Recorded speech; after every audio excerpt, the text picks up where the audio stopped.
Yo, what's good? What's good? What's good? What's good? What's good? It's your man, 100 Grand Ross with The Rock Never Stops.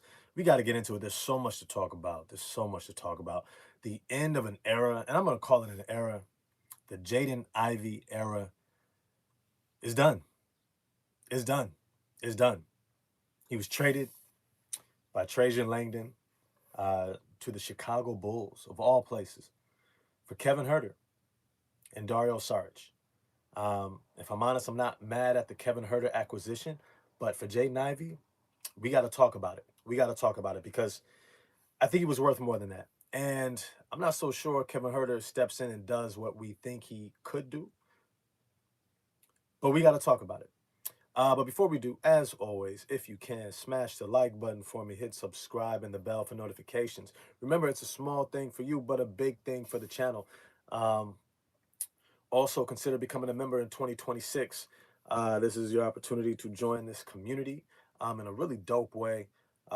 We have some really great conversations in the chat, but there's so much to get into. Last night, we also took down the Denver Nuggets at home in Detroit. We take down the Denver Nuggets, who are a championship contending team. They did not have Aaron Gordon, who's been out recently with the hamstring. He's going to be out for a prolonged period of time. They also were without Cam Johnson, but they did have Christian Brown back.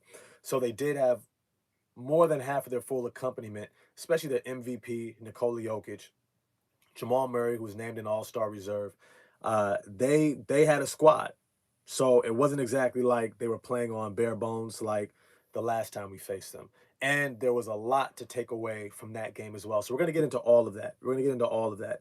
Um, Remember, this is an interactive live. So if you want to put down some comments, thoughts in the chat section, I'll try to get to them. If I miss it, I try to pay attention to the members first, and then um, definitely if you send a super chat, we can stop and talk about it. Let me just start off with the NBA is a beast, and it is a business. It's not for the faint of heart.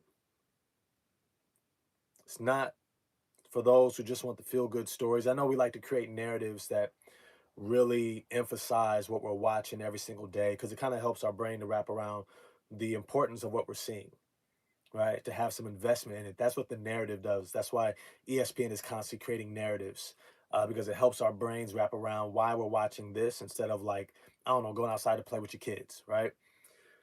All to say is Jaden Ivey has been a part of that narrative, especially when it comes to the rebuild of this team, of this franchise, of this organization. He's been a center point, having had ties to the city of Detroit, family ties, that is. He was brought in with this kind of community fanfare where people embraced him and uh, really believed in his talent. Really believed in his talent. And if you followed my channel through his progression throughout this time in Detroit, I questioned a lot of what I was seeing up front. I questioned a lot. He was struggling to play the role that they were giving him, starting off as a point guard. And I think that wasn't the wrong decision, but it was a telling experience. Um, Almost a foreshadowing of he's not quite what we need him to be, but he can still be something. But we need to see if he could become the something while also not being what we're needing. And can the something that he could become, is that bigger than what we need from him? What we needed was a running mate for Cade Cunningham. And to be a running mate for Cade Cunningham, you need to be able to facilitate the ball, to lighten that load off of Cade, spread the floor, get those paint touches to collapse the defense, and then be a point of attack defender. Now, Ivy could get the paint touches, he can do the shooting. He could be a reliable shot creator, big time shot maker. Hit those game winners last season against the Sacramento Kings and Toronto Raptors. He had some big moments, but he was not a facilitator. He did not have ball security. And he was not a consistent defender or a reliable defender in the least bit. Now, we thought he could develop those other parts of his game. But as time waned on, we saw more and more that these things were just not coming around. Though last season, at the beginning of the season, it was an interesting kind of paradigm because we saw the most complete version of Jaden Ivey throughout that time. We saw him slowly growing in confidence and a familiarity and a comfort within the system, playing under JB Bickerstaff alongside Cade Cunningham for the first time. And yet we were not winning. We were not winning. But he was playing better and better and better. And so there was kind of this allure to his game. There was this allure to his game that there's something there. It just may not be what we're needing, but there's something there. And Jaden Ivey over time, of course, we all know about the injury. And he misses the second half of last season. And then the Pistons take off. Now, this is a very interesting kind of paradigm because you have this young talent that the city, the community loves, and yet our ascension as a team takes place without him. It takes place without him. So now you're thinking of, okay, is he somebody that can put us over the top? I thought yes. I thought last season, at the beginning of the season, he proved he could be someone who could put us over the top.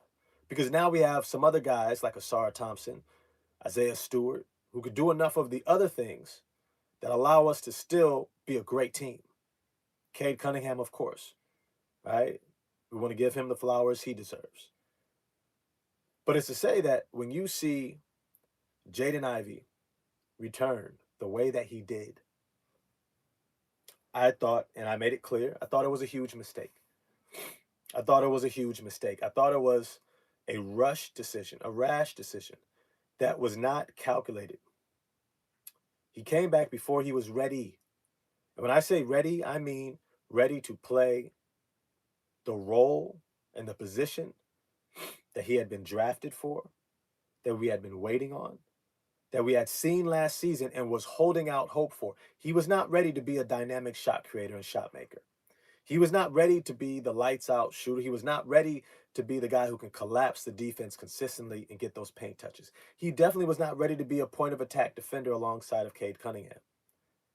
He wasn't ready to have the ball security and facilitation that we were needing. And it just never came together this season. As a result, it is what it is. He was traded.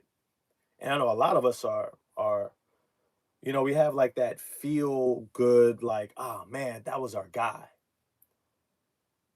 But folks get traded in the NBA. And let me just be clear. And I've said this many times. Look, I don't believe in the salary cap. I don't believe in being able to trade players without their consent, right? There's too much of like trafficking. You know what I mean? Like, imagine if your job traded you and you got a phone call. Sorry, man, we traded you to Utah. You're going to be down there working at the auto shop. Sorry, bro. We wanted to bring somebody in who could, work in these engines a little bit more. And, I mean, we loved you. You did some good work for us, but sorry, bro. Right? Like it would be kind of crazy. It'd be kind of crazy, right? So I feel for the brother, and yet the beast, and that's why I call the NBA a beast, professional sports a beast, is because it's not what we would like to think of it as. Like these social contracts that we have amongst one another, doing right by each other. It's like, no, there's this term in the US called it's business, not personal. This is the quote unquote excuse that the US uses to do like really messed up stuff to people. Trading Ivey for Kevin Huerter is like, all right, you didn't get back real value, like the true value. Really, what it is Kevin Huerter and Dario Saric are salary dumps. Kevin Huerter is going to be an unrestricted free agent next season. So is Dario Saric. Their combined contracts put up here: $18 million for Kevin Huerter, and Dario Saric has another 5.5. We're going to free up $23 million. Hers God, what's good? It's good to see you in the chat. Shout out to the chat. Shout out to the chat. Big at you. Yo, day ones. D-Boy, what's good? What's good? It's good to see everyone in the chat. We're going to get into it today. I know we missed Jaden Ivey, but I was trying to tell y'all he was not going to get this long leash this season. I kept telling y'all, I was like, the way the salary cap is set up is to incentivize teams to, when I say teams, organizations, corporations, to minimize their costs and maximize their profits. What's good, Leading Lions? Bro, GT's, yo. All right, so this is why I love my chat. I keep telling y'all I got one of the best chats out there. You know, sometimes I got to remind y'all to smash the like button, but it's cool. I still love y'all. It's all love. It's all love. Remember, it's a small thing for you, big thing for the channel. Smash that like button, hit subscribe and the bell for notifications, and consider becoming a member in 2026. Yo, and it's Black History Month. Yo, come on now. Show some love. Yo, my man, GT's Entertainment said the exact thing. Because I'm from the Bay, right? I'm on the East Coast now, but I'm from the Bay. The Bay means Northern California. Don't confuse it with Southern California. It's worlds apart. Worlds apart. Culturally, everything. The Golden State Warriors used to have a player by the name of Monte Ellis. He was a fan favorite. He's from Mississippi, came in out of high school, part of the We Believe, Baron Davis, Steven Jackson, Al Harrington, squad that took it to the number one seeded Dallas Mavericks. We beat them coming off their championship. Next year in the playoffs, they were number one seed. We beat them in the first round. One of the few times a number 8 seed has upset a number 1 seed in the playoffs. He was a part of that. Jason Richardson, all them guys. We loved Monte Ellis. When all the trades happened and it was just Monte, he held it down. He held it down. Imagine Jaden Ivey without the turnovers and healthy. That was Monte Ellis. Just smooth, but that boy was smooth, and we loved him.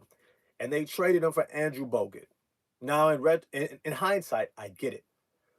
The problem was the owners, the Lakers, they decided to do it, and they're a little bit too prideful. They thought because, for whatever reason, that the fans didn't actually love this player. And so they're coming in there like, yeah, we're going to try to win championship. We're going to win. And they got booed. I tell you, I was there. I was in the stadium. I was there. They made this whole announcement to try to bring Chris Mullins out there to kind of like have his back. Man, we from the Bay, man. We don't care, bro. We don't care. Man, bro, what? What? Trade our homie, man, Monte. Comeback after comeback. We loved him. So I know what it feels like to lose somebody that you really had a place in your heart for him. But I will say this. Monte did more for the Golden State Warriors. We missed the playoffs. But he was bringing us back and he was carrying us for years, seasons. No help. Talk about no help. Talk about no help. Imagine John Morant without Desmond Bane or Jaren Jackson. That would have been Monte's situation. And he held it down. So when he got traded, we was in an uproar. It took me a whole season to forgive them. Even when they won the championship, I didn't even go to the parade. I was like, man, nah. I'm loyal. That's me. Jaden Ivey has not produced enough in this league to validate the leash that we all wanted to give him. Me included. I wanted him to have more time. I wanted him to be able to take his time, come back. I also didn't see us being able to get value back for him. Kevin Huerter is not bad. $23 million in expiring contracts is not bad. It's also not great. I don't even know if it's good because Kevin Huerter is shooting 31% from 3 this year. 31.4%.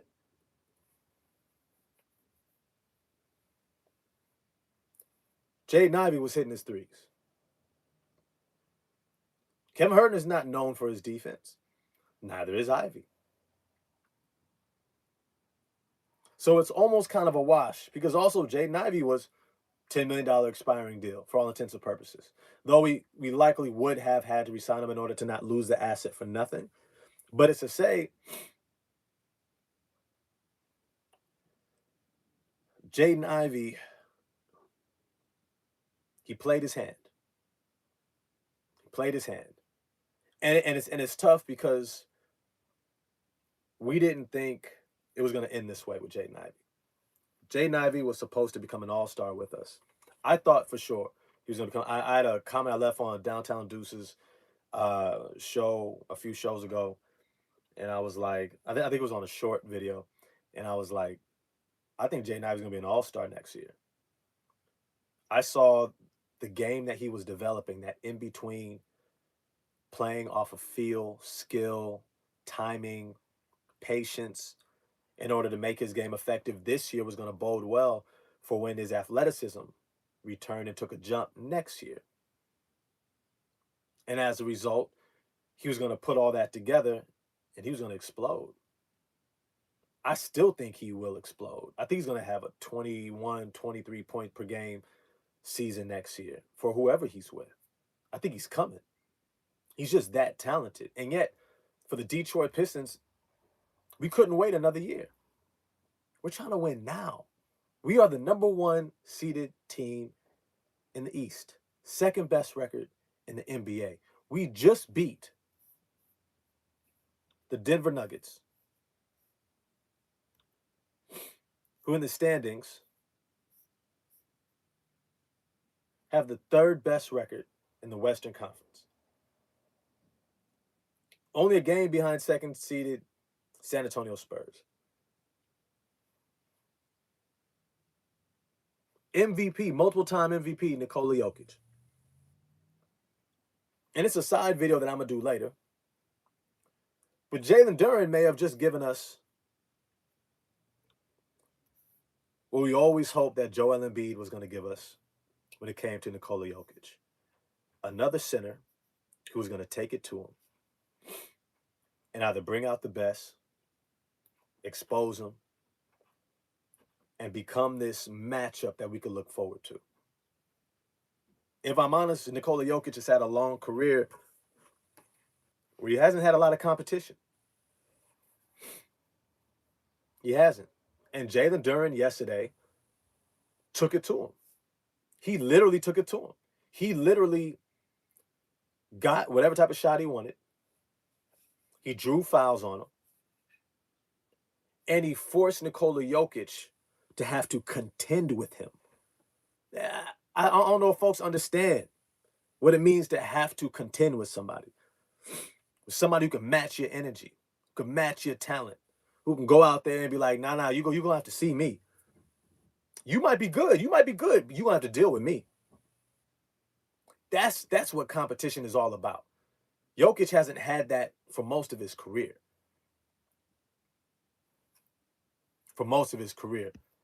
Yo, shout out Domo Davi. Yo, I appreciate the super chat with the 20-piece. Yo, I appreciate that. Real talk.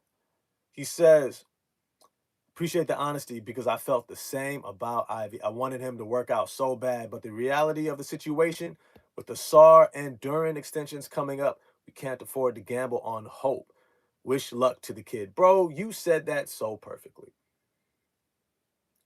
The reality is, Kevin Herter might be a better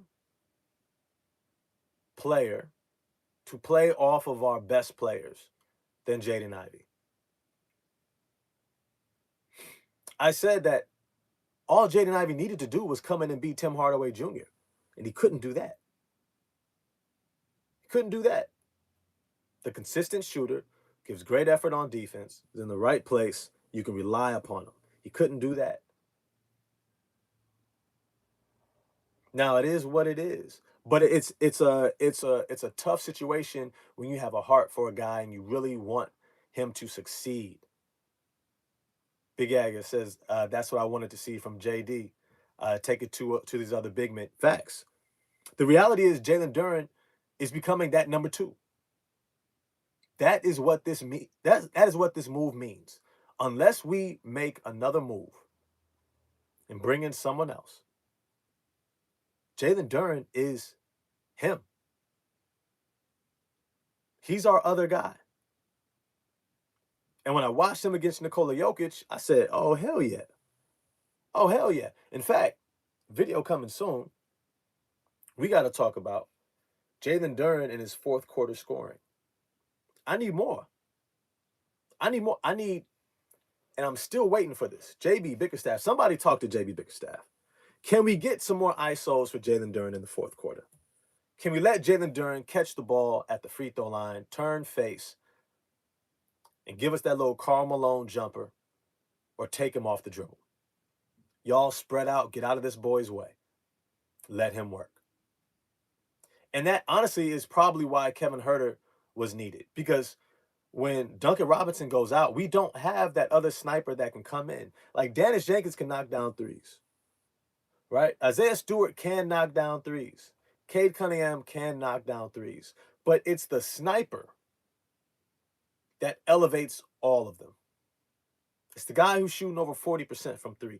But the sad part is that's not Kevin Huerter, which is why I'm still kind of looking at Trajan Langdon like, for Kevin Huerter? Maybe it was more so because of the expiring deal. Maybe. Maybe we get into the Giannis sweepstakes. Is that what we're doing? Because we got a $14 million trade exception. And we've got $23 million plus Tobias Harris's contract. So you take the 23 plus the 14 trade exemption, and then you take Tobias Harris, $26 million. That's more than enough. That's more than enough. Shoot, you could just throw in Karis LeVert, another 14. So now you got the 23 plus 28, right? It's more than enough to cover Giannis. And we can still keep Tobias Harris. We might be getting into the Giannis sweepstakes. Who knows? Who knows? This move is still unfinished. We got a few more days until the trade deadline. Who knows? But at face value, it's a C, if not a C minus. You trade a young guy at 23 years old who has an incredible ceiling to become a future all-star, potential all-NBA type of a player, who was rounding into form. He was progressing. He started dunking the ball, y'all. I know y'all seen him start dunking the ball. And now we got Kevin Huerter. This can't be all she wrote. This can't. Not for Trajan Langdon. We gave him a lot of leeway for bringing in mediocre guys who came in for one season. I mean, I'm not saying, look, I'm not trying to tear down Tim Hardaway Jr. I'm not trying to tear down Malik Beasley. They did a great job for us in the turnaround. But the turnaround probably had far more to do with Assar Thompson being this all-world defender who just won Defensive Player of the Month, right? Who's probably going to be first team all defense, who makes the most incredible plays. And I'm going to get to that because last night, Denver came back because we didn't play Assar Thompson.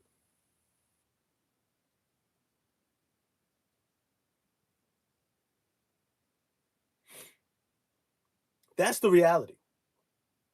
We did not play our best defensive talent who creates nonstop turnovers, was getting on the boards, was scoring. He was making, I ain't seen the scoop yet. I ain't seen the little scoop. I ain't seen the little change of pace lay. Domo Davi says this is all Cole Anthony's fault. It might be. It might be, bro. It might be. But you know what? I've been around the NBA so long. I've seen this, bro. I've seen this. I remember when Jabari Parker, right? Out of Chicago, out of the Chi, goes to Duke, balls out.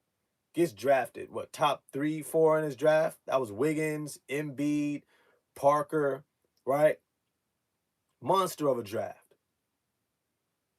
Was coming on strong. Giannis was he was a kid. And then he blows out his knee.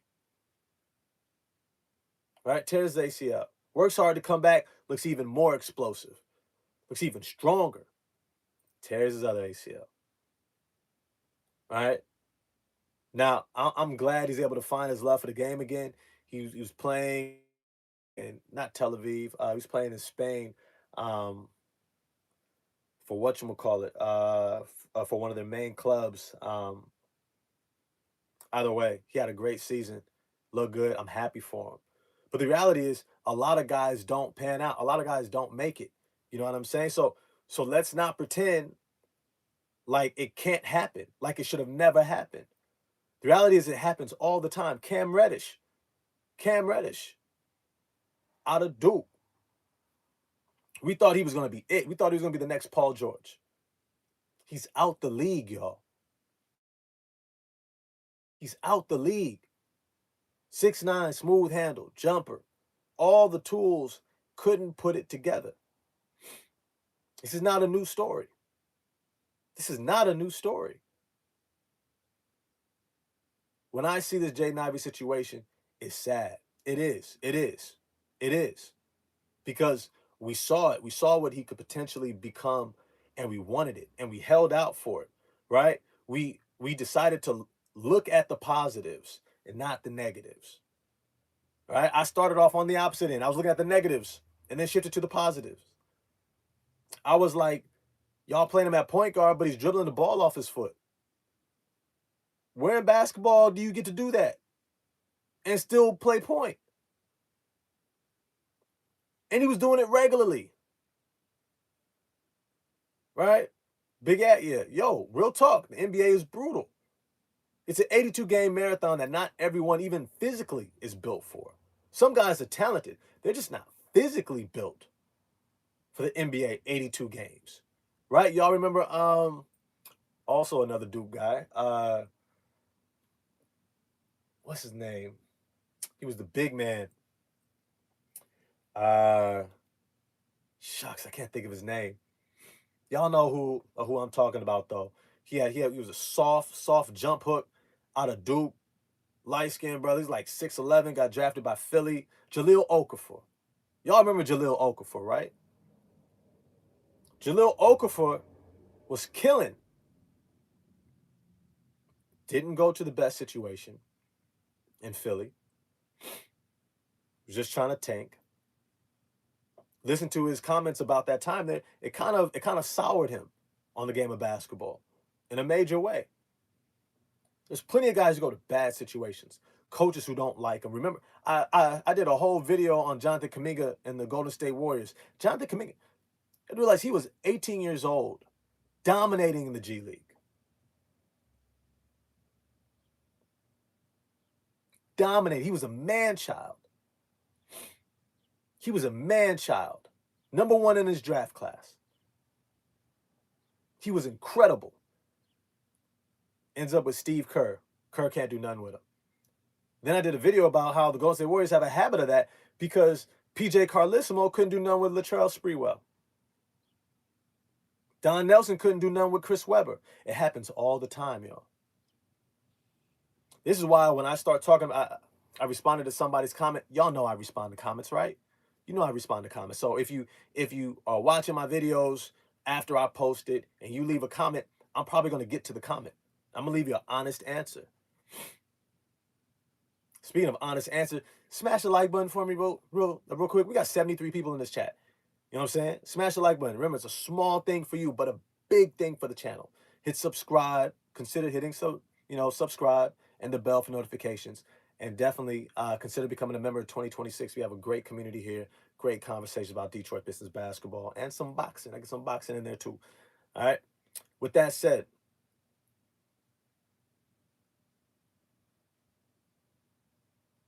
it's not the first time, and it won't be the last time. It's not the first time, and it won't be the last time. that we have someone on our team who we genuinely love, and it won't work out. A part of it is the salary cap. Just remember, when ESPN and Stephen A. Smith, as always, when it's time for negotiations, they're going to create the narrative for you. They're going to tell you, these players ain't worth it. They ain't worth it. Paying them all that money, sitting on the end of the bench. It's his fault. It's Kawhi's fault. It's LeBron's fault. It's someone else's fault. Don't give them the money. And they convince you that these players are not worth the money. And then they do the okie doke. And they give this second apron, which now completely debilitates an organization's ability to bring back their players. Keep in mind, OKC, one of their biggest, that big three, J-Dub, SGA, Chet Holmgren. Oh, it's going to get real slim in there once J-Dub's contract kicks in. That max contract extension kicks in next season. It's going to get real slim. Guys like Dort, LeGuinn's Dort, blood and tears, right? Undercut John Morant last year in the playoffs, helped them get there, right? That guy, probably out the door. Isaiah Hartenstein helped them win the championship. He's probably out the door. It's going to get real slim. And the ownerships are doing it to themselves, not because they don't like basketball. They just like money more. Most of these owners, they did not get into this because of a love for the game. That's rare, bro. It's rare. It's rare. For a lot of these owners, it's a money bottom line. It's a money bottom line. And we empower them when we go with these whack ESPN narratives about how these players aren't worth it. And we let them create these structures and systems that create these moments. If there was no salary cap, we could have waited on Ivy. We could have continued to build around Cade and Assar and Durren, right? We could have continued progressing and given him all the time he needed. The owners pushed for the second apron. They made up a story, a narrative about losing money, even though Michelle Roberts came in for a few years. She was a lawyer, an actual lawyer, which I always thought was kind of weird. How are you going to have an athlete be the head of your players union who don't know numbers, who doesn't read legal legislation, who doesn't negotiate contracts? Like, it's one thing if you got a person leading it and he's like the voice of the players. He's going to be the go-between between your lawyers and the rest of the players. But how the hell are you going to look? Your job, Chris Paul, your job, CJ McCollum. And CJ McCollum is extremely intelligent. I extremely articulate. I love CJ McCollum. What he's doing, his platform, how he carries himself. I think he's going to do great in Atlanta. And this is another point. Detroit is also looking around, man. Like, these teams are not sitting pat. Boston just got Nikola Vucevic. That's going to be a problem, bro. They already give us issues. Remember, everyone's looking up at us. Everyone's looking up at us to see how can we take down the Pistons. And Boston has somewhat figured it out. It's got a lot of high IQ guys who move well without the ball, who can shoot a lot of threes, push the pace, and then we got to defend well enough. They got guys like Josh Minott and Jordan Walsh and Derek White, and they got Jaylen Brown, enough guys that can defend on the perimeter, make life hell for Cade Cunningham, force him into those turnovers, and light us up with a whole bunch of threes, right? They've got the formula, and they just picked up a center who gives us issues. Nikola Vucevic gives Jalen Durren issues. Fits. The league is not sitting pat. Joel Embiid, who knows? Is this the year? Right? Is this the year? But at least they got Tyrese Maxey, VJ Edgecombe. You know, they got other guys, right? So they're gonna get there with a puncher's chance to make noise. Miami Heat, they may get John Morant. It seems likely at this point. Right? These teams are not sitting pat. We can't afford to rest on our laurels because you're gonna mess around and get to the playoffs And all of a sudden, you are not the best team out there, despite the record. So we needed to make moves. We needed to make moves. And like I said, I wouldn't be shocked if we're trying to get into that Giannis sweepstakes. We now have the players. Look, if Milwaukee is trying to tank, which they are, why wouldn't they want a bunch of expiring deals? Why wouldn't you want a Kevin Huerter and a Dario Saric and maybe a Karis LeVert and a $14 million trade exception, right? And then we just give them a whole bunch of first-round draft picks, all right? A bunch of expiring deals and 3, 4, let's say 3 first-round picks. What do we need them for? We got Cade and Durren. And now we grabbing Giannis? Why not? Why not? I'm just saying, these are the possibilities out there. But right now, if Trajan Langdon stands pat with a Kevin Huerter, look, okay. I was going to say this. I was going to save it. Because we got to talk about the game against the Denver Nuggets last night.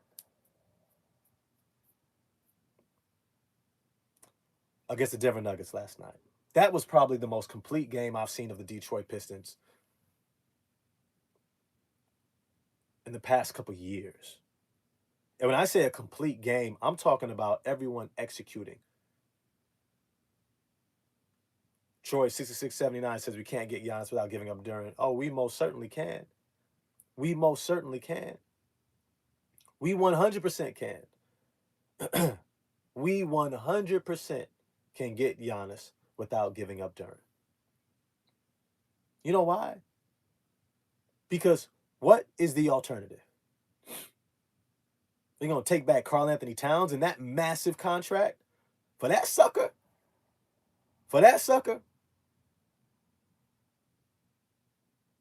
Maybe they go with the Warriors, give them a bunch of picks. Jonathan Kuminga is at the core of that. Probably Draymond or, something like that. All I have to say is we can definitely get them. But I wanted to get to this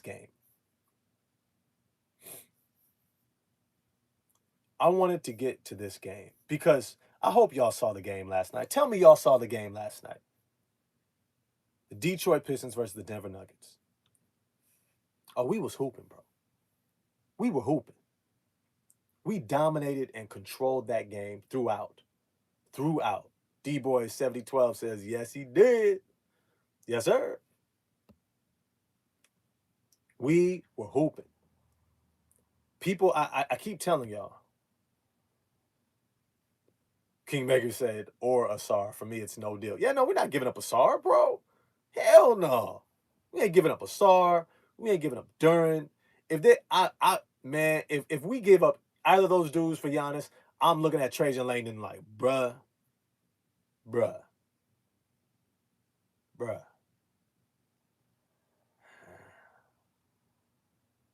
Getting on my last nerves. It's no way. I'm not getting, especially with his injury history. Especially with Giannis's injury history. There's no way I'm giving up a core piece to the sustainability of this trajectory that we're on for an injury-plagued, albeit MVP level talent. He is. Can he be our Rasheed Wallace? Sure. I 100% believe so. With Giannis Antetokounmpo on this team, alongside of Assar Thompson, Jalen Durren, Cade Cunningham, Duncan Robinson. Wow, I just named Duncan Robinson like he's a core piece of this team.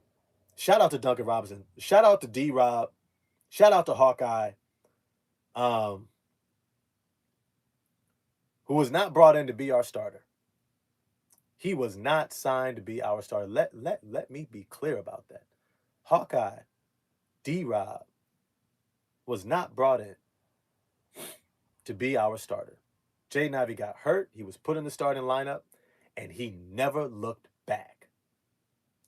Duncan Robinson has done nothing but 100% validate his talent, his positionality. He came in with force, with fire, shooting that thing like he wanna. Like he wanna. He's a 6'8" Michael Beasley. I told y'all there was no reason to bring Malik Beasley back. We got a 6'8" version of him. Now, could Giannis become that last piece? Hell yeah.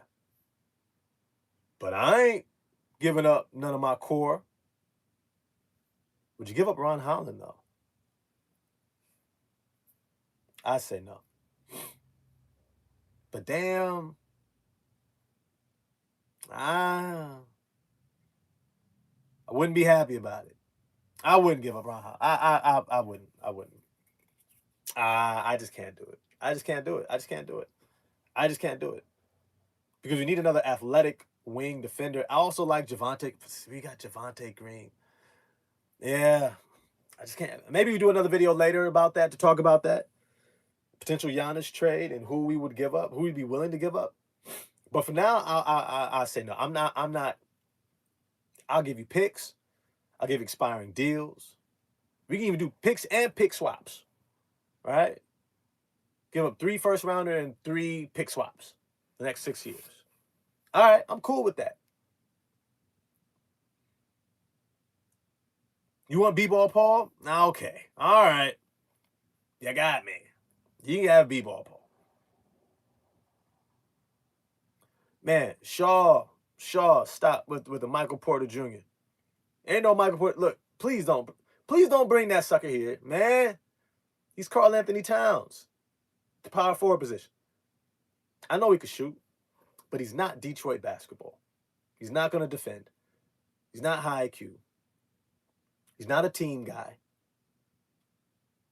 He's not out there playing for his team. If he was playing for his teammates, he would have made sure that he was out there when we came to town. So we could have busted our ass and shown this is why I'm him. This is why I'm worth it. Instead, he was not with the team for personal reasons. Look, I ain't judging. Shit happens. Life is real as hell. We're all human beings. But that's Michael Porter Jr. in a nutshell. When he left Denver, was nobody crying for him. And he won a championship with them. Michael Porter Jr. won a championship with the Denver Nuggets. Wasn't nobody checking for him when he got traded. I don't know. No idea. If he did, condolences. My bad. I'll look it up right now in case I need to run that back. Let me see. News. At peace, whatever. Nets trade deadline. No, I don't see nothing on it. Y'all look it up for me. Why was he not playing? Why was he not playing? Shaw, you can look it up for me. That's why I got the chat here. We can do this together. It's not just me. We can do this as a community. As a community. Speaking of as a community, you got 78 people in here, only 40 likes. Do me a favor. Smash the like button for me. All right? It's a small thing for you, just a little tap, but a big thing for the channel.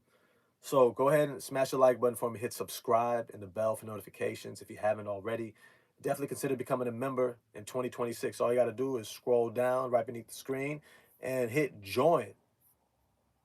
All right? And you become a member. Join this community. It helps with the sustainability, long-term outlook of this channel and us being able to talk Detroit Pistons basketball. Look, let's get to the game. Let's get to the game because it needs to be gotten to. It needs to be addressed. It needs to be addressed. We just took down the Denver Nuggets. It was not an easy game, and yet we made it look easy for the majority of it. There is an era of players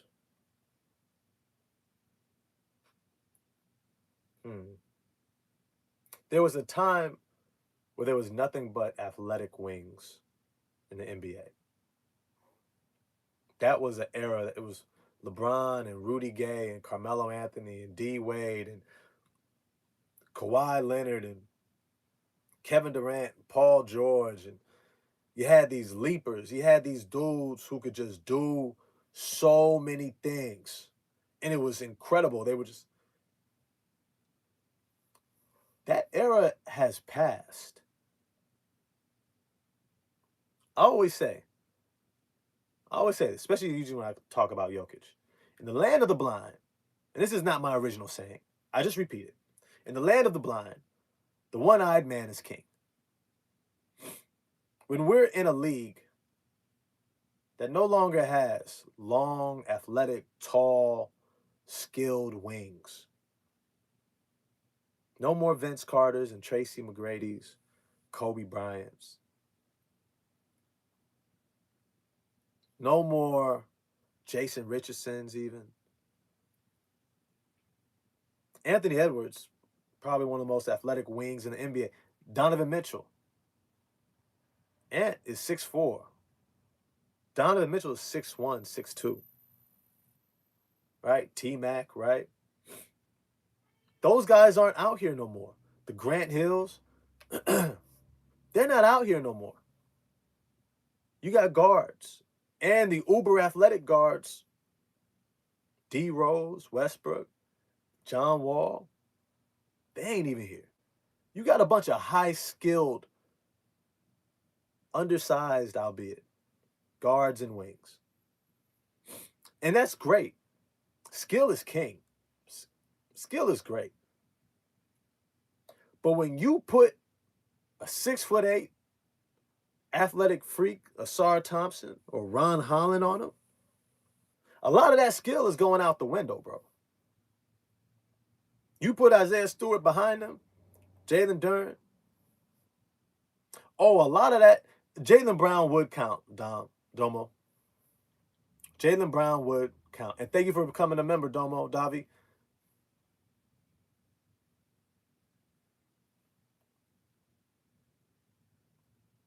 All of a sudden, a lot of these guys don't look quite how they used to look. Jamal Murray was in his bag. And if I'm honest with you, I got kind of mad at JB Bickerstaff. I got kind of mad at him because he got that technical. Jamal Murray did not have it going. And then Jamal Murray shot the technical and made the free throw. And that rim just widened up. And then he hits a three. And it's curtains from there. Never look back. Sometimes you got to look at how the game is playing out and hold it. I'm somebody, I don't mind coaches getting a technical, especially if it gets the ref's attention to something that is imperative for your overall scheme in order to be able to win the game. Do what you got to do. But timing is essential. And the timing at that point, we were well in control of that game. Jamal Murray did not have it going. And then he made that technical free throw. And it became a game. Now, shout out to Peyton Watson, Nikola Jokic, even Jonas Valanciunas. The reality is, look, Isaiah Stewart is 6'7". He's 6'7", bro. He stands next to Cade Cunningham. Cade might be a little bit taller than Isaiah Stewart.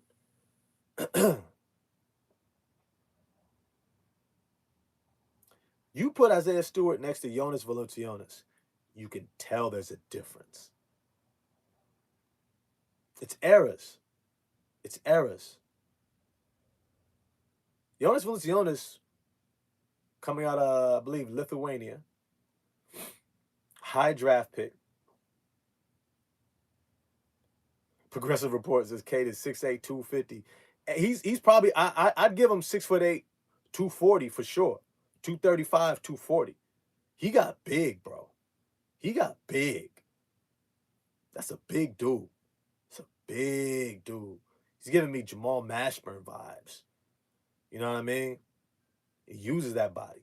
But the thing is, Isaiah Stewart is always going to struggle with legitimate centers. Legitimate, and when I say legitimate centers, I mean who come from the old school, right? Nikola Jokic comes from the old school. Jonas Valanciunas out of Lithuania, you don't get through international play as a young player without learning the fundamentals and not learning how to play through the physicality that it takes to play against grown men. Remember, they don't mix in Europe, really outside of the United States. They don't have sports in schools. That's not really a thing. Where like you play for your school team, you have to get grades in order to play. If you love a sport, you do a sport and you go to a club team where you can learn around the clock, and you just go to school, which is what it should be. Go to school for school to learn academic work, and then go to your club team as an extracurricular. They've had that system for the last 25 plus years, 30 years over there. So it's well entrenched that guys go and they learn the game. Even if you're tall, athletic, you still got to learn. And the thing is, because it's a club team, you get all ages. So it's not like you just stay in your age bracket and you can get away with not learning some fundamental basics in order to be able to succeed against greater talent or older talent. Jonas Valanciunas is a grown-ass man, and he uses his body. He knew how to put that little forearm on Isaiah Stewart and was like, no, bro. All that little tough and tough. He set the pace from the very beginning. He's like, no, I put you in a headlock and toss you to the side. No, this is what in case you thought, I'm not Vucevic. I'm not one of these other cats who you gonna come. I'm gonna let you know from jump. That's who Jonas is. He's always been that. He's always been that. He's not Derek Queen. He's not Yves Missi, kind of light in the pants, really athletic, run up and down the court, you know what I'm saying? He is a center, a definitive center. Yeah, he might shoot a 3 or 2. Shot 4 for 4 against us. 3 for 5 from the free throw line, 11 rebounds, 3 blocks. 1 assist, 1 steal, was a plus 16 in this game. He was keeping them around.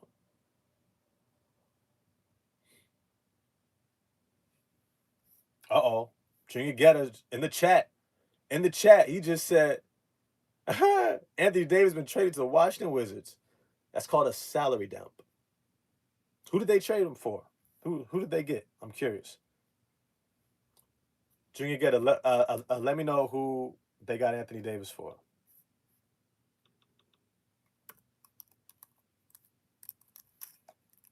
Let me see. Trade.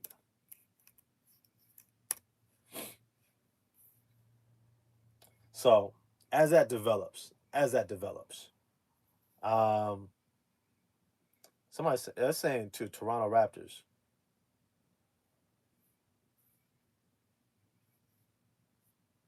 Going to the Toronto Raptors. Either way. And if he goes to the Toronto Raptors, oh my God, bro.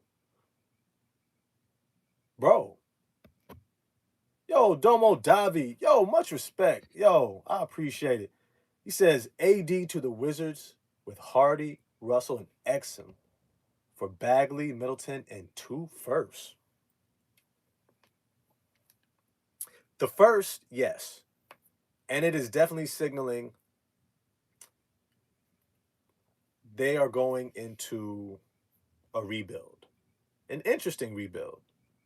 Because they're still, we'll pull it up here, they're still in a playoff hunt.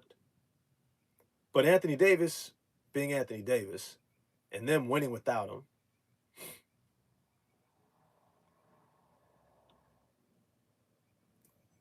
I can see why they're making this move, because Anthony Davis is hurt. The Dallas Mavericks are in the 12th position. They're in 12th. 3.5 games out of the play-in. Oh, yeah, they could tank. They're not worried. They could tank. Yeah.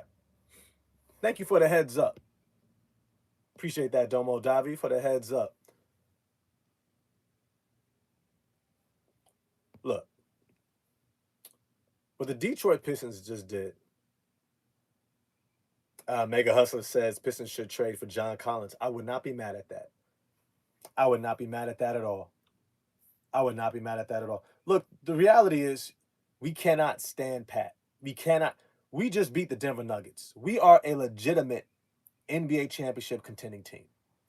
It's about time we reframe in our minds our whole internal orientation to start talking about this team as an NBA championship contending team. We are that talented, even if we have so much to work out. It's funny because I study, I watch all these different people who talk about our team, and I was watching this channel called Thinking Basketball. They used to have another guy who used to lead it. I liked him 10 times more than the guy that they currently have. It's like Jason Timpf is the current guy.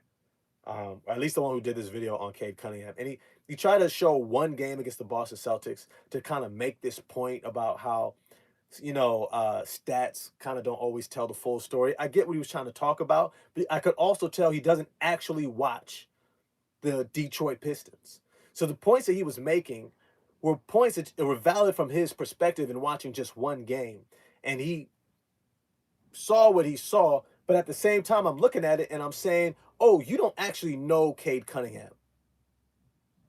You don't actually know him. You don't actually, not personally, like y'all hang out and go to the bar or, go grab, lunch together. I'm talking about like you haven't actually watched him day in and day out. You haven't watched every game like, let's say I have, right?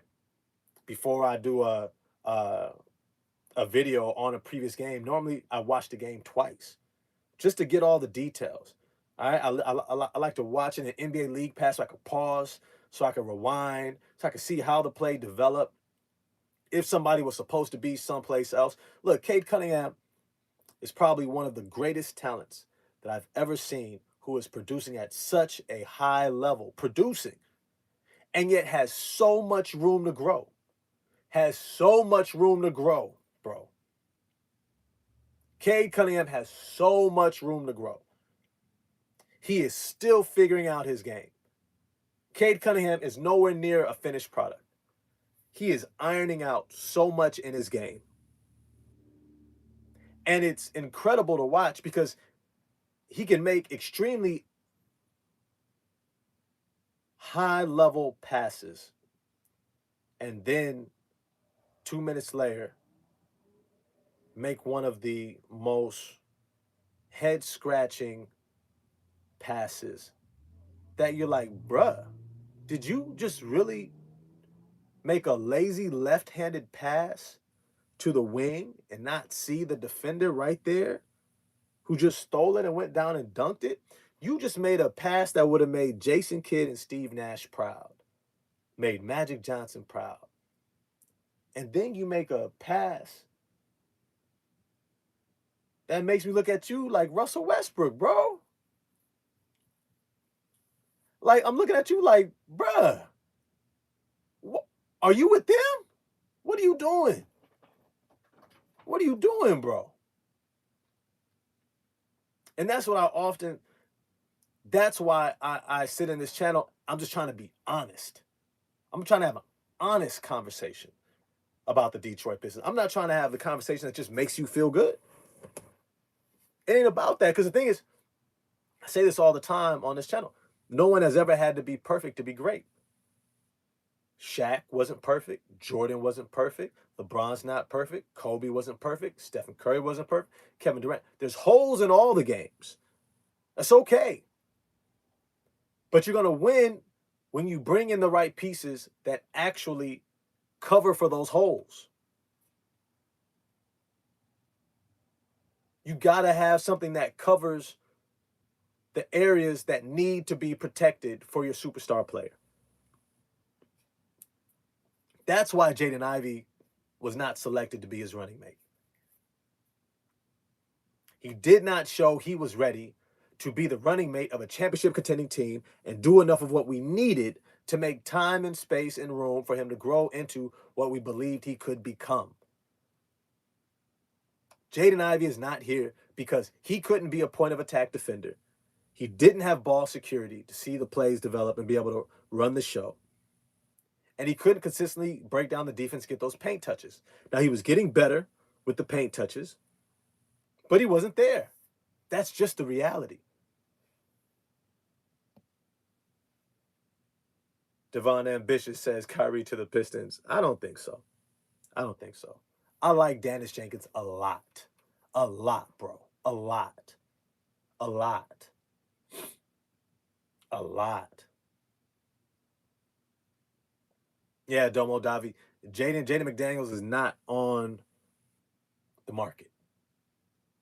They'd have some explaining to do with Anthony Edwards trading away. Trading away Jaden McDaniels.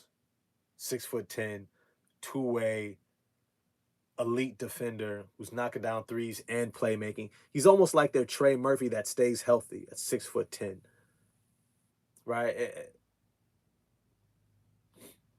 Yeah, he's not available. But I'm okay with that. I'm okay with it. I think we are the type of team that we're already the number one seed. What are we talking about? The moves that we are trying to make need to add to this. Going after Jaden McDaniels, you will have to give up Ron Holland and more. Period. If not Assar. Right? So we have to think about, is it worth? We want something we can build upon. We want somebody who builds. That's why we talk about Bobby Portis. That's why I talk about what's my man's name in Philly? Quentin Grimes. Because those guys add. Kyle Anderson adds, right? They fill in the holes around our star. Cade Cunningham needs high IQ players who position themselves to make the game easy for Cade, who can initiate offense, who can make the extra pass, who can collapse the defense and kick the ball out to him, who are going to play high-level defense, good communicators on the back line. That means close to the rim, and he's on the perimeter, and they can tell him, watch the screen left. I got you. Go under. Go over the top. I'm going to hedge, right? Who can talk to him because he's still learning how to do that. Who can mentor guys like Assar Thompson and Jalen Durren, right? Like, that's who we need to bring in. We need to bring in guys who can play roles that fill in the holes in our star players.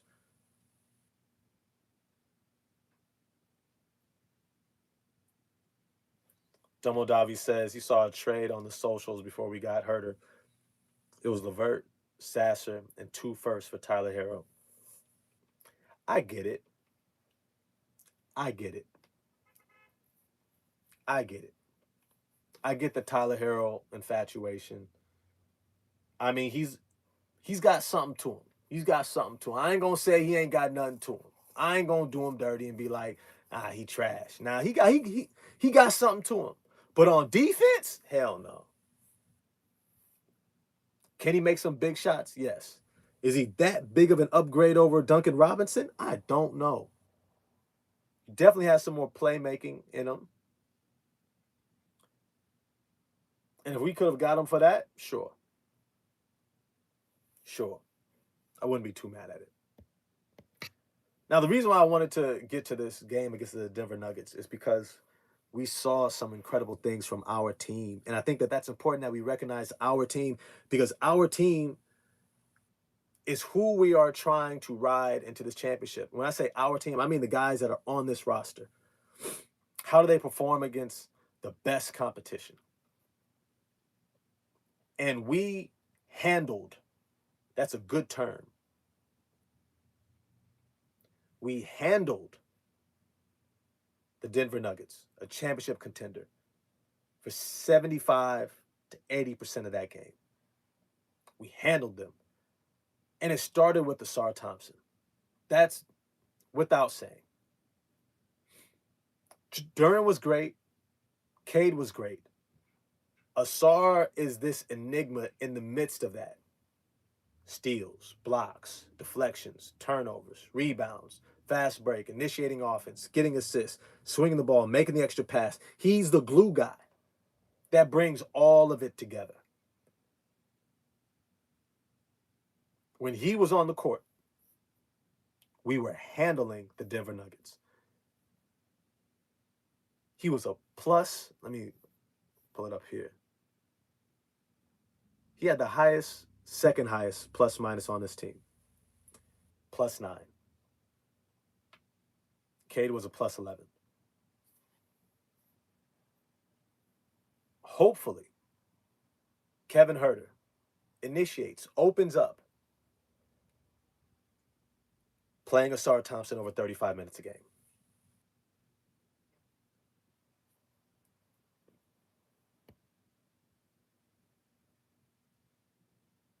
That's the reality.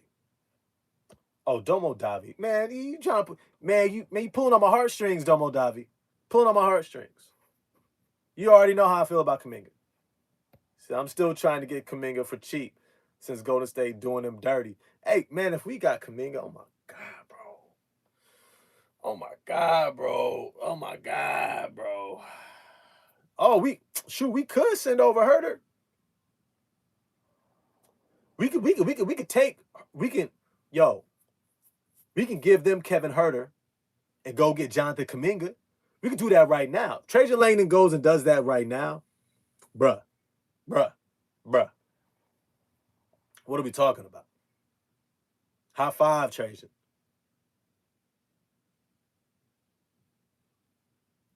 No, Huerter, Mr. Tony J. Great point. Kevin Huerter does do more than shoot.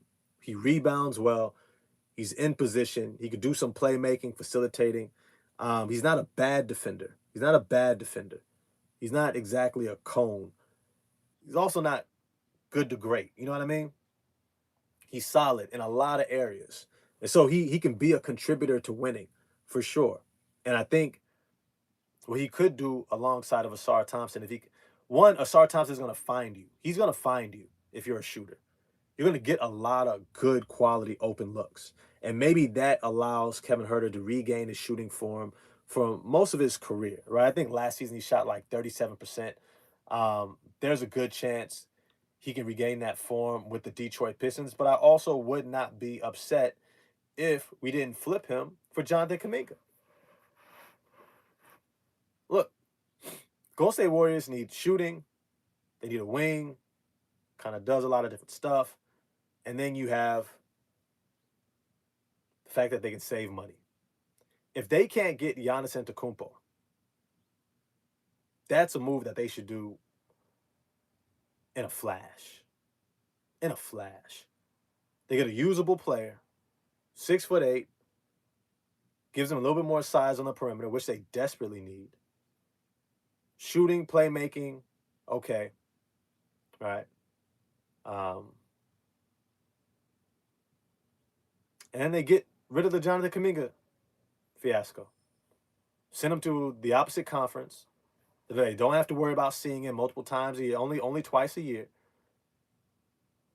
And when he blows up and breaks out, it'll be on the other side. And they get to save a lot of money. That's the reality. Yeah. You know, Domo Davi, if I was Milwaukee, I would want Kuminga, Moody, and 2 firsts as well. I would too. I love Moody as a player. I think he's an excellent player. Excellent player. Domo Davi says, I get Assar's offense stagnates at times, but he's so extremely valuable on the boards and defense that it makes up for a lot, but not all of his offense. Yeah, man, that's what we were going to talk about. That's what I was trying to talk about this Denver Nuggets game. There's so much to talk about. We got the trade deadline. We got everything happening right now. You know, it looks like Anthony Davis is on the move. If he goes to Toronto, damn. You know, like another team that's coming up. Another team we're going to have to deal with. Because the Toronto Raptors are already the 4th seed. You give them Anthony Davis to play alongside Scotty Barnes, Brandon Ingram. They didn't even have to give up R.J. Barrett or Emmanuel Quickly. Like, you know, the Boston Celtics, they get Nikola Vucevic. get off of Anthony Simons. Don't let Miami get John Morant, right? No one is standing pat. We can't afford to stand pat. So much to talk about. Sean Rabstraw, is this live? Yeah, it's live, bro. This is an interactive live, bro. Thought you knew. Thought you knew. 80 went to the Wizards. Okay. I'm going to refresh this. So it was saying,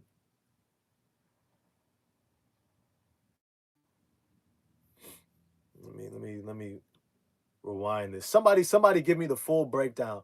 Domo Davi says Jared McCain just got traded from Philly to OKC for a first and 3 seconds. Must mean that they're committed to Quentin Grimes. Okay. Let me see. The Mavs, the Raptors. This same Mav. I'm getting Mavs, Raptors. Okay, let me. We're gonna go like this.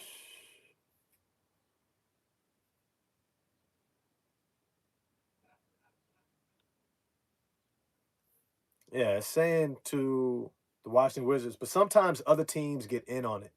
Sometimes other teams get in on it. So we'll see how this all pans out. Marvin Bagley III. Okay. Chris Middleton, AJ Johnson, Malachi Branham. All right. Hardy, D'Angelo Russell, Dante Exum. I'm also curious if, yeah, how soon Kyrie comes back. Either way, there's a lot to talk about. There's a lot to talk about. The Detroit Pistons are a whole lot closer to a championship. Oh, and let's not forget James Harden. James Harden just got traded to the Cleveland Cavaliers.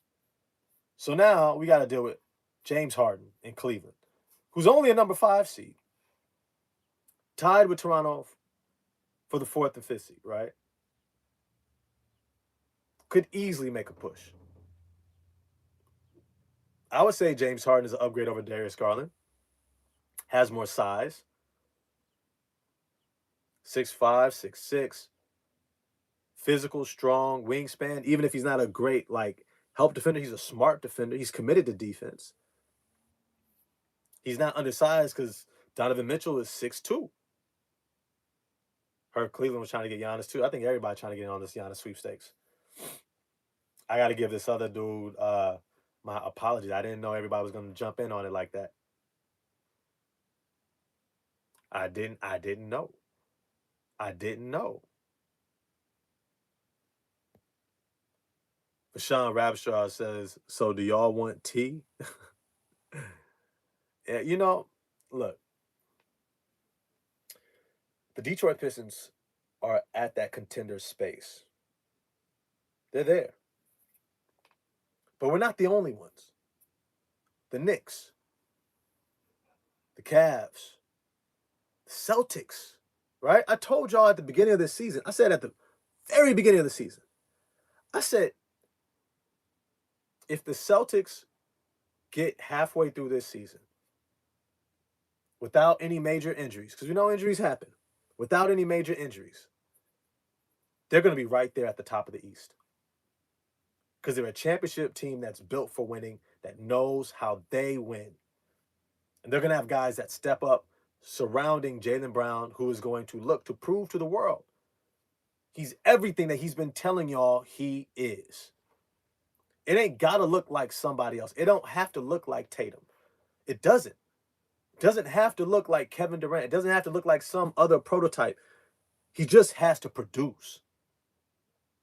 And he won Eastern Conference Player of the playoff MVP.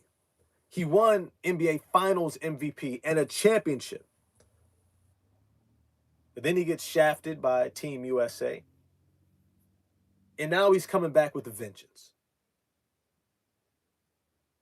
He's going to be all NBA. First to second team.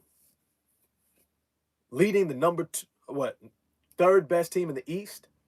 Tied for second with the Knicks. Boston is hooping. They're hooping, y'all. And it's surrounding Jaylen Brown.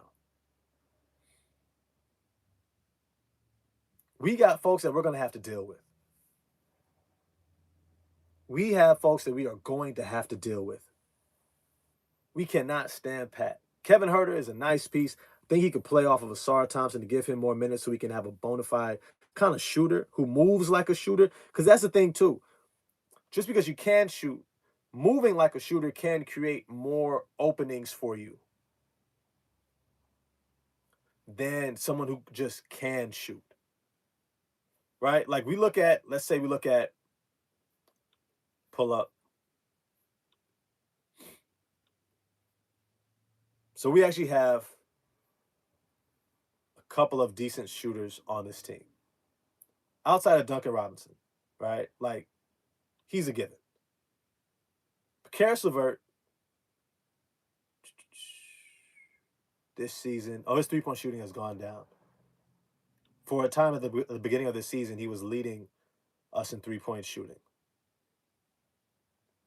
Oh, I do like Najee Marshall. Not so much Sadiq Bey. Sadiq Bey doesn't defend like that. Javonte Green is shooting 37% from the three-point line. Who else? I want to go through these stats just to make a point. Dennis Jenkins is shooting 38.5% from the three-point line. Okay.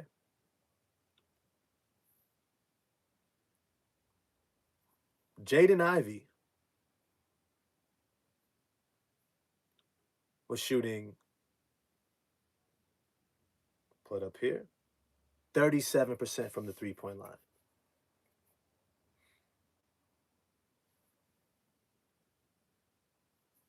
Here's the thing. None of those guys move on the court like a shooter. None of those guys. The way Duncan Robinson moves on the court is why he has so much gravity. His willingness to travel east and west from sideline to sideline, off of screens, constantly relocating, looking for opportunities to get his shot off. Look, he's not even looking to get open. He's looking for a chance to get it off. That itself creates gravity that opens up the court. Kevin Huerter moves like a shooter. And his ability to move east and west, sideline to sideline, is why he could be very valuable playing alongside Assar Thompson in that bench reserve role over somebody like Karis LeVert. Now, I know, look, God, I'm going to be honest. Watching Karis LeVert's minutes last night was brutal.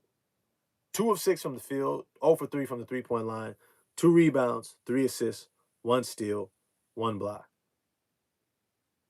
He was -8, plus minus. Here's the thing. I'm not hating on Karis LeVert.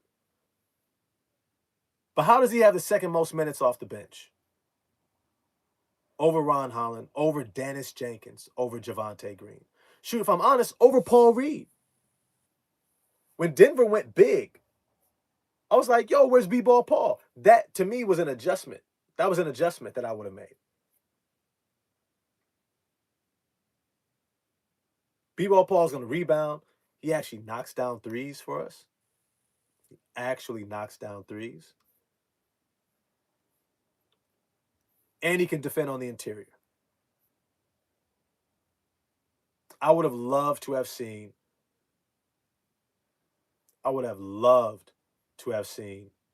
B-Ball Paul lined up against Jonas Valanciunas. Because he's got that dog 35% from the three-point line. He could have spaced the floor for us. And I think his athleticism, it would have given both Jokic and Jonas Valanciunas a lot of issues. If you watch that game, Jonas and Jokic, them J-boys, them European dudes, they got all the skill in the world. They ain't got stamina, bro. Saw them run up and down the court. Them boys was huffing. Paul Reed would have been, I'm out. You'd have been running down the court like it was nothing. I would have loved to have seen Dennis Jenkins, B-Ball Paul, Assar Thompson, Ron Holland, Isaiah Stewart. I wanted to see more of that. The Karis LeVert experiment has come and it's gone. All I know is Trajan Langdon, you got work to do. You've got work to do. You can't leave this trade deadline and Kevin Huerter is your star acquisition. And it cost you Jaden Ivey. If that's what we leave this offseason with, we're going to be looking at you tough, Trajan. Yeah, Mega Hustler, I wanted Ivy to stay over LeVert as well. Facts. Domo Dobby says, it's cool, Rock. I'm hating on Karis LeVert. You know what? Hey, we get put in these positions. Bro. We don't want to hate on them, but you keep playing them too many minutes. And it's becoming glaring. Now, I want to make sure I make this point before I get off this live. And I appreciate everybody for being on there. We got 91 people in the chat. Don't forget, smash the like button for me, all right? Remember, it's a small thing for you to tap that like button, but it's a big thing for the channel. So I really appreciate all the love and support. Hit subscribe and the bell for notifications. And consider becoming a member in 2026, right? Really helps with the long-term sustainability of this channel. It's an interactive live that I get on multiple times a week. Recap games, Detroit Pistons basketball, even a little bit of boxing talk. All right. Now, let me just say this. Appreciate you smashing that like button. Assar Thompson needs to get over 35 minutes a game. He's at that point. And likely, so does Jalen Durren. And I'm going to be doing more videos throughout this week. Probably going to do some shorts on these specific aspects of it. JB Bickerstaff has to figure out how to give Assar Thompson more minutes in that second half, because when we get up on teams early in games, it's largely because Assar's out there creating so much havoc. He makes it hell on Jamal Murray. You take him out, Jamal Murray was feasting, getting whatever he wanted. And then there's kind of like this internal psychology of, I know defense wins games, but shooting and spacing creates more scoring opportunities. I get it. But defense wins games because it keeps the other team from scoring, and it creates scoring opportunities for you.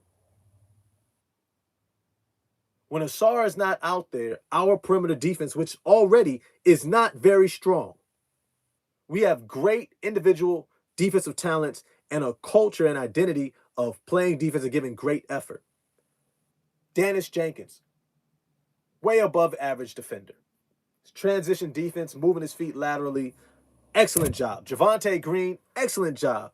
Assar Thompson, hell yeah. Ron Holland, strong. Isaiah Stewart, hell yeah. The rest of them, it's hit or miss, bro. It's hit or miss. Karis, Cade, Durren, it's hit or miss. We can play those guys a lot of minutes because we have great talents around them. When we're not playing our defensive talent, we are going to struggle. But I want us to get to a point where that's how we close you out. JB, you can't build this identity and this culture, and then at the last minute, at the end of close games, you get tight in the pants, and all of a sudden, you defer from what got us there. You can't do that, bro. You can't do that. You've got to stick to what made us great. And that's closing out with the defense. Durren, Assar, Cade, Duncan, and Dennis sounds like a damn good closing out lineup. I know you got to build up trust. We love Tobias because Uncle T is just consistent. I get it. I get it, bro. I get it. But we're not going to close out playoff games relying on 4 of 13 Tobias Harris. Like, I love his 2 for 4 from 3, 6 rebounds, 3 assists. All right. Assar Thompson got 6 rebounds, 3 assists, 2 steals, and a block, and scored just as many points in 10 less minutes. Assar only played 23 minutes. And he was creating havoc. I need you to play Assar Thompson more, JB Bickerstaff. That's where I want to end it today. I always, on my channel, I like to leave us with something positive. I like to leave us with something to think about for the day. I always talk about, no one ever has to be perfect to be great. I want to take that to another level. When we stop judging ourselves, your performance actually increases. Your performance in life, when you stop overthinking about all your flaws and all the reasons why you're not everything you think that you should be, when you stop focusing on that, how you perform every single day increases. Your body's more relaxed, the brain's able to focus more. I tell you, my background is in psychology.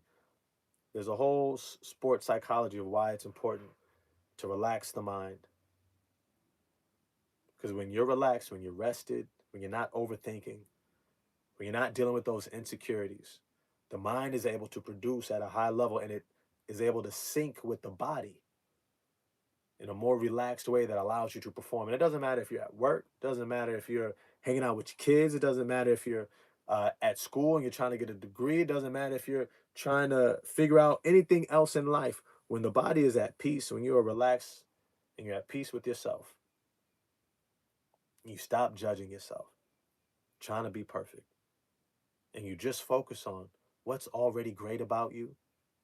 How you perform in life is going to be 10 times better. But not just that. Let me drop this to you. You also begin to focus on those strengths and the things that make you great, and how to pull into your life the things that reflect that and that value that. In other words, look, if you're, let's say if you got one leg, right? If you got one leg, you can't be out here staring at speed, right? All these dudes, Usain Bolt, and trying to be like them and criticizing yourself because you can't be them. Go and look at the Special Olympics. Get you a prosthetic. Become great at you.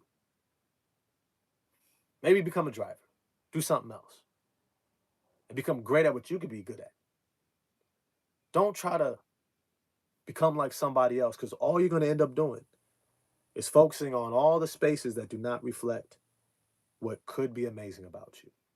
Maybe you're not going to be a track runner. Maybe you could be great at computers. Maybe you could be great at something else. Maybe you're a great listener. Maybe you're a great processor. Maybe you're a great artist.